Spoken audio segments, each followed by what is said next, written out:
from our 12-day business breakthrough challenge. I am Tiffany, Empire Impact Ignite.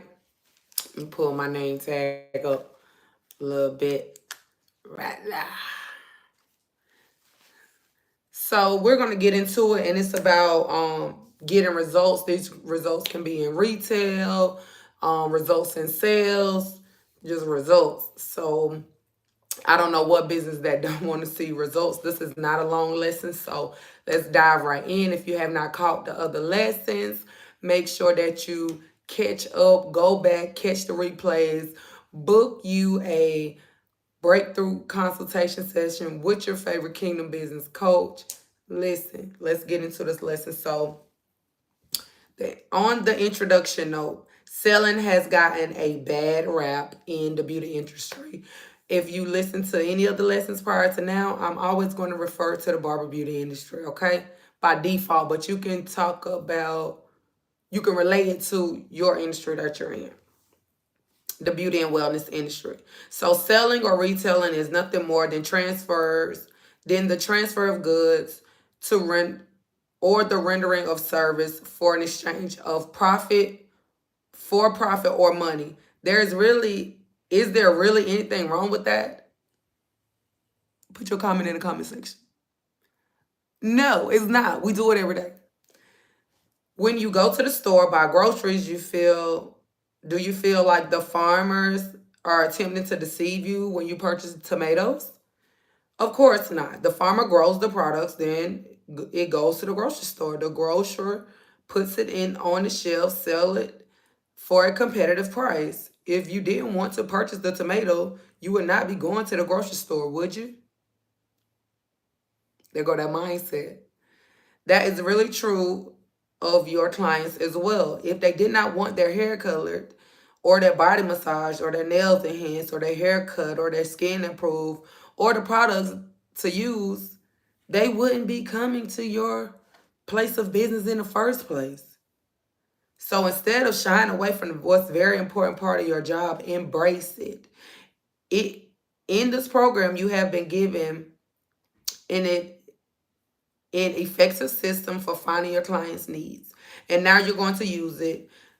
You're going to use that information to truly serve those needs by providing service, education, and information.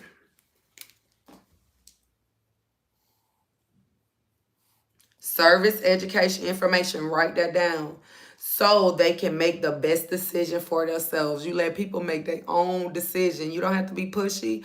You need to inform. Why study getting these results? It is important to study getting results because it provides the beauty and wellness professional. It provides the professional with the system for selling the retail. Adding to your income through product recommendation is important to managing your finances.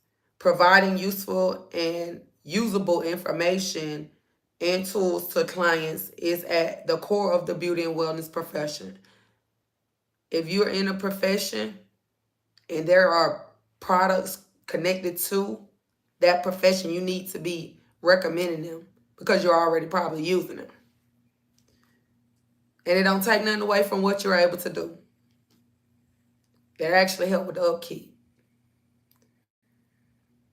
Serving leads to sell. All right. Serving leads to sales. Leads to selling, okay? So perhaps you're reading this and thinking, I don't get into the business to sell. I'm not a salesperson. But what if you look at it differently? Instead of selling your clients a service or a product, what if you are serving them? Does that make a difference? And customer service is a thing. It is a thing. It needs to be really, really addressed. If you're doing a great job, continue. And if you're not, adjust it. There's absolutely a difference between serving and selling. When we are interested only in selling, we are really only interested in our own needs. When we make the sale of a product, get the commission, and look good, this kind of attitude serves no one. So if you're selling, you about the money. only for what you want. So when we serve the clients, we really pay attention to their needs. When you serve somebody, you really pay attention to what do this person need. You're not trying to take advantage of them. You operate with integrity. You look for ways to improve their experience. We educate them on the types of products that will help them solve their problems. We recreate their look easier, more fun. You doing things to just get them to the next level, next level, next level. When we serve our clients, they feel listened to, they feel understood and satisfied. The experience of serving them builds a rapport that can last a lifetime. These kind of relationships you will try to build, these are the kind of relationships you will try to build in your professional career. Clients will trust you. Trust that you will have their best interests at heart and will take note of your recommendations. That trust factor is very important, especially that is how I build my brand. I build my brand from I need them to trust me, because if you don't trust me, I don't trust you, we can't really go nowhere. We can't get nowhere. I need trust out the gate. So approach each customer with the idea of helping him or her solve a problem or achieving a goal, not of selling a product or service. Retelling. So this is retelling in 3 steps. In the previous lessons, we explored the needs assessments of a set of questions designed to help the client voice their needs and desires to you. In this lesson, we will concentrate on taking the information we learned and use it to superbly serve the client and make retail and service sales. So step 1, before the service, the needs assessments. Serving your clients with retail begins in the needs assessments. You seeing what they need, and you should already know as a professional what you are going to utilize or recommend to solve their problems. You introduce the topic of retail when you ask the client, what products are you currently using? Are you satisfied with these results? After you reinstate the answer, then you make service recommendation. Let your client know that throughout the service, you will educate them on various products that you are using to help them meet their needs. Step 2, doing the service. What, why, and how. Remember, you are serving your clients throughout the service. You are only recommending to the client products that they need. You're not trying to sell them anything. The one way you can serve your clients is to educate them. Your clients are coming to you for the knowledge and your advice. You are the professional. You have the obligation not only to effective product and service, not only use the most effective product and service and treat it, but also explain to them and inform them about what you are doing, why you're doing it, and how it works for them. This is known as the what, the why, and the how. Okay? For every product you pick up to use on your client, you simply educate them on the what, the why, and the how. So for example, me, this wig, this is a curly wig, like a Jerry curl wig, right? I pulled it out, shampooed it, conditioned it, laid it on the wig stand. It was super cute. I put it on. I put a bunch of different stuff in there, and it poofed up. And I said, okay. I ain't ready to take the wig off. I got it laying down. I just laid it down, so I normally can wear it for like 2 days. 1 second. So I got back in the shower. I re-wet the hair, and I actually re-shampooed the hair. I said, you know what I'm going to have to do?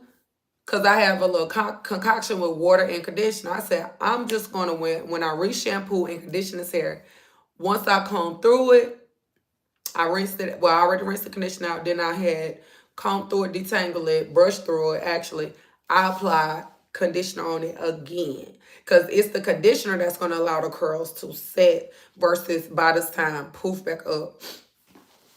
Give me 1 second. Give me 1 second.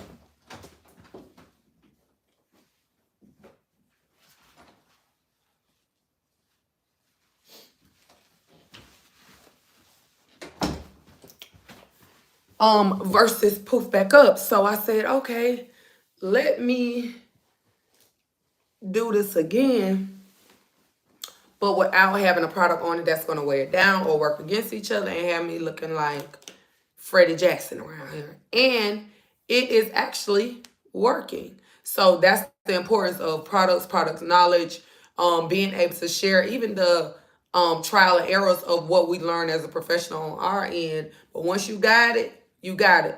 And that's honestly why I'm wearing this particular hair, because I'm like, let me play around with it. Let me see what's working, playing around with just different products to see what's gonna work, what's gonna give me the look, what's gonna maintain the look, what's gonna hold the look without wearing it down and making it look crazy. So, if you understand what I'm saying, let me know. And that is the importance of educating, and getting yourself educated.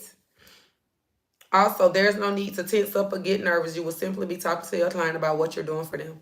Mrs. Johnson, you told me that your hair gets flat in the crown right after you have it curled and styled. So I'm going to use a volumizer spray. The volumizer spray is going to hold your hair, and that is the what. Remind the client of the problem, describe it, recommend the product that you think is right for the solution.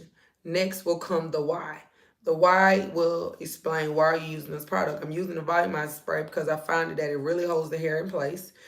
Even fine hair like yours, to keep the volume of the style going. And explain the benefits. Explain to people the benefits of it. That's what sells it, the benefits. Because when people know that they can benefit off of what they're using or what you're using on them, they're like, oh, they already sold. They already sold. What the product will do, why you think it's right for them. One thing about holding spray, and I do have actually some holding spray in my retail, it works on fine hair. It's still movable and it's not stiff, but it'll give you that without freezing it. And finally, how. Here's where you tell your clients how to use the product. Be specific. At the same time, the amount that they will use, you don't have to use no holding spray every day. You can use it every other day, but it's super light. A freeze spray or a spritz, you should not be putting that in your head every day. That is too much. Maybe once a week, depending on what kind of work you're doing. What type of lifestyle you got. So, and we do not need to shampoo our hair every day. We need to skip days. Once a week is great. Yeah, every 4 days, depending on what type of work you do, that's good too. But if you kind of got like crazy work and your hair is in filth, then yeah, go ahead and do what you got to do. But you need to make sure that you're still hydrating and moisturizing your hair so it's not drying out from being overly shampooed, because we need the natural oils to make sure that our hair and scalp is not too dry, the pH is not thrown off, just different things like that. Once you have completed, all your styling, and you will create, the back combing and the crown area. This will give your hair a good base, the volume that you want, the area of the back combing. And this is the how. So you go into details about it. It gives it creates some strength, and then once you smooth the hair out, you spray it again for the finished look. This should give you the lift and the volume and the fullness at the base to hold the style so those curls don't get flat like Ms. Johnson was talking about. Check on it throughout the day. If you need your hair to lift, you can finger it, comb through it, and spray it again. This is a simple system to follow. No pressure, no big sales pitch. Just simply educating your client. This is what I'm using. This is why I chose it, and this is how you can use it at home. Remember, your job is to educate. The client's job is to decide if they want it. And if they do not want it, it is okay. All right. So, step 3, after the service closed, once you've completed the service and you're satisfied and your client is happy, ask them if they have any questions. Be sure they understand what you're recommending and how to use the product. Take a moment to escort them to the front desk. Put all the products you use and recommended on the counter for him or her to see. Now you are at a critical point in your service. You've gone through the needs assessment. You solved the problem that the clients need at the appointment. You recommended products. Taught the client the why, the how, and now's the time to ask for the sale. You have truly created a perfect situation to get to this point. The service went well. The client is happy at the outcome. All of the products you use are right there. You should thank the client for the opportunity to serve them. Thank the client, I'm sorry. Invite them back into the salon or spa or barbershop or wherever you're servicing them. Refer them to the products you recommend. It's been wonderful serving you today, Mrs. Johnson. Here are all the products I use in your service today, and these is what I recommend that you use at home. Which products would you like to get started with today? Give your client a couple seconds, look over the product to decide. Be ready to further recommend the most essential products, and then whatever else that may be useful. Be ready to answer questions and give guidance. But keep in mind, you educated her on how you'll solve the problem. You asked for the sale, and that is the most important. That is very most and very best you can do. That's all you can do. You've done your job at this point as a professional, okay? So this is about getting the results. So understanding, no, every beauty and wellness professional has disappointing experience of hearing no. Some people cannot handle the no. All right. So I want to give you some FYI. What makes good customer service experience? According to Timken Group, a research and consulting firm, it's a combination of three aspects of the customer's interaction with the company: functional, completely failed, to completely successful; accessibility, very difficult or easy; and emotional impact, upset to delighted. Okay, so the trick is to not letting it mean some letting the trick is to not let it mean something that it doesn't, or let it prevent you from continuing to ask for sales. For example, we might think, oh, she didn't like me, or she didn't think I know what I'm talking about. Can you relate? The truth is, a client no usually has nothing to do with us. Here's some very plausible meanings for the no. I don't have enough information to make an educated decision right now. Not right now. I just brought something else and I want to try it first. I haven't planned on any additional purchases at this visit. I'll prepare to buy next time. I'm the kind of person who likes to think about things before I commit, and that is their personal decision. Make sure you place the products on the counter so they can see it. I just need more time. I only want to buy one item now, not everything you have here. An objection is not a rejection. This is simply a request for more information. Bo Bennett, author of The Year's Success.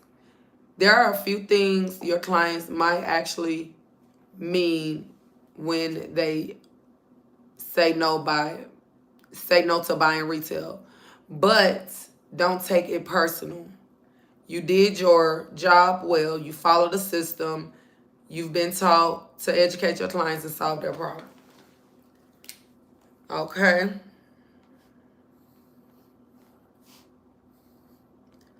The clients. No doesn't change that. Remember that you aren't trying to sell anything. You're just interested in serving the clients and their needs. You know that the client needs these products and additional service to get the results that they are after, but you can't force them to make a purchase. All you can do is sincerely recommend products and services that will serve your client well. Your job is to educate. The client's job is to choose. Whatever the outcome, you know you did your job to the best of your ability. So let's summarize this lesson. All right, in this lesson, we concentrated on the information learned in the needs assessment, which was our lesson before. Recommend products for the client. Learn how to educate them effectively. Be sure to use the what, the why, the how method in educating your clients, showing them how to use retail products you recommend it is an essential part of selling in a salon, spa, barbershop setting. Sell to your client products, what they need, not what you think they need, not BS, because they're not going to appreciate you for that and they're going to be mad. Will solve their problems and is a vital part of serving them.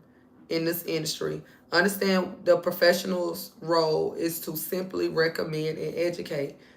It is the client's obligation to decide if he or she is willing to act upon it. What they've learned is crucial to building self-confidence.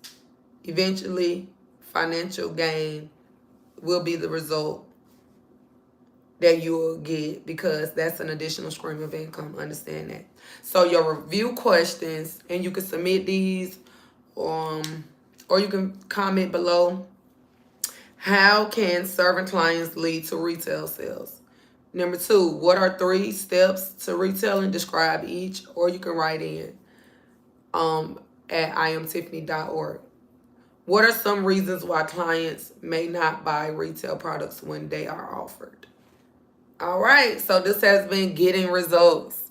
I am Tiffany, your amazing Kingdom Coach, your international mentor, and your empowerment speaker. If you need me to come and do workshops or help you get your business going to the next level, then feel free to book your free complimentary session, your free coaching session, so we can break on through together. Thank you so much for your time. Until next lesson. And the next lesson will be about doubling your day. This is lesson 8. No, this is lesson 9. So we will double our day. This is going to be awesome. All right, we breaking through. Until next time, you guys.